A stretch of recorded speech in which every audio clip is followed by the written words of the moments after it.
Hello everyone, நீங்கள் அப்ராடில் MBBS படிக்க search பண்ணிகிட்ருக்கீங்களா? அதுவும் லோ பட்ஜெட்டில். நார்த் ஒசிடியன் ஸ்டேட் மெடிக்கல் அகாடமி நாஸ்மா, இது 85 இயர்ஸ் ஓல்டு மெடிக்கல் யூனிவர்சிட்டி. இது ரஷ்யாவில் விளாடிகௌகாஸில் லொக்கேட்டட் ஆகிருக்கு.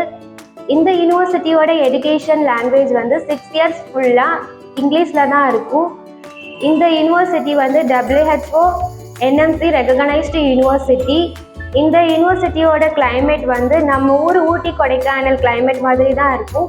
ரஷ்யாவில் வேறு இடத்துலலாம் -25 to 20 டிகிரி செல்சியஸ் வரைக்கும் இருக்கும். இது நம்ம இந்தியன் ஸ்டூடெண்ட்க்கு ரொம்ப ஃபேவரபிள் கிளைமேட்டாக இருக்கும். இந்த யூனிவர்சிட்டியில் Indian mess plus hostel facility provide பண்ணுறாங்க. நம்ம இந்தியன் ஸ்டூடெண்ட் 1991 படிச்சுட்டு நிறைய பேர் டாக்டர் ஆகிருக்காங்க. ஸோ நீங்களும் நாஸ்மாவில் போய் படிக்கணும்னா காண்டாக்ட் பண்ணுங்கள் த்ரூ மெடிக் ஸ்டடி அப்ரோச்.